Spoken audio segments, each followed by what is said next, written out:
Dominique Estrosi-Sazone, 5e café chantier des Moulins. C'est important de maintenir une concertation permanente avec les habitants de ce quartier en profonde mutation. Oui, parce que c'est un projet de renouvellement urbain qui s'inscrit dans le temps et il est important à des dates périodiques de pouvoir revenir vers les habitants pour leur expliquer où on en est, les différentes étapes que nous avons déjà franchies pour faire en sorte que le quartier d'ici 2017 soit complètement rénové, requalifié. Donc ce sont des rendez-vous que nous avons pris l'habitude d'avoir avec les habitants, en présence des entreprises, en présence des différents services, pour qu'ils puissent bien évidemment s'expliquer et pour que nous puissions leur montrer où on en est, quelles vont être les prochaines étapes, à quoi elles vont aboutir lorsque ce sont des requalifications d'espaces publics, d'aménagement de places ou la création de nouveaux bâtiments. 2015 sera une année importante dans l'avancée de ce projet. Oui, parce qu'elle passera par des requalifications importantes d'espaces publics, par la requalification complète de la place des Amaryllis où nous nous trouvons ce matin,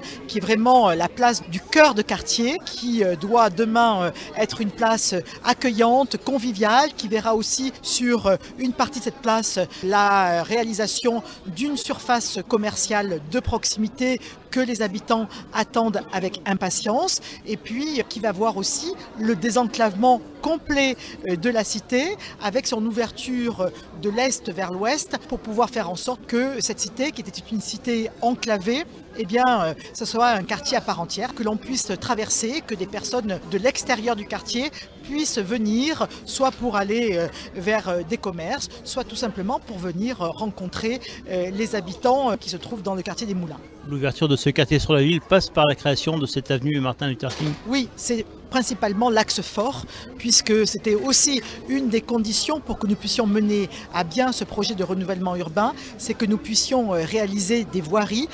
d'est en ouest et des voiries du nord au sud. Et effectivement, l'avenue Martin Luther King sera l'avenue la plus symbolique, puisqu'elle reliera le boulevard Paul Montel au boulevard du Mercantour et qu'elle ouvrira complètement la cité, ce qui était l'un des objectifs que nous poursuivons à travers ce projet de renouvellement urbain. Et à terme, le passage du tramway sera aussi très important. Oui, le passage du tramway est important parce qu'il va permettre de continuer ce désenclavement du quartier, parce qu'il va permettre aussi aux habitants du quartier des Moulins de pouvoir demain se déplacer dans de meilleures conditions, que ce soit des déplacements professionnels ou des déplacements personnels. Et l'arrivée de la ligne 2 qui va directement desservir le quartier des Moulins, prévue en 2017, est aussi une des conditions de réussite de projets de renouvellement urbain et d'intégration du quartier des Moulins au reste de la ville de Nice. Cette opération de renouvellement urbain représente un investissement très important à la fois de l'État et de la métropole. Ah oui, c'est un engagement fort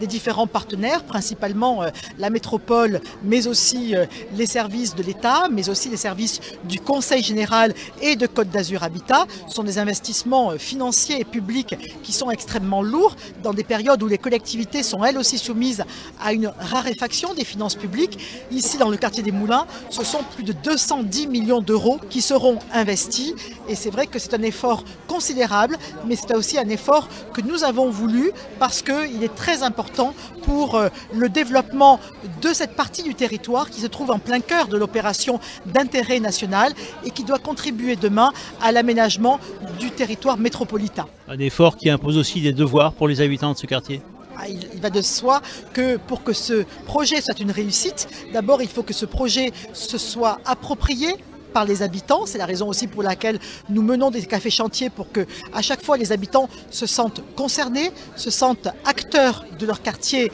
et donc bien évidemment aussi acteurs de leur ville. Mais on ne cesse aussi de leur rappeler que si les habitants ont des droits, ils ont aussi des devoirs. Et des devoirs qui fassent qu'ils doivent bien évidemment ne pas dégrader ce qui est réalisé, respecter des aménagements publics, respecter lorsqu'on fait des places de stationnement pour ne pas se garer n'importe comment, parce que c'est du respect que l'on pourra aussi entraîner à mieux vivre ensemble.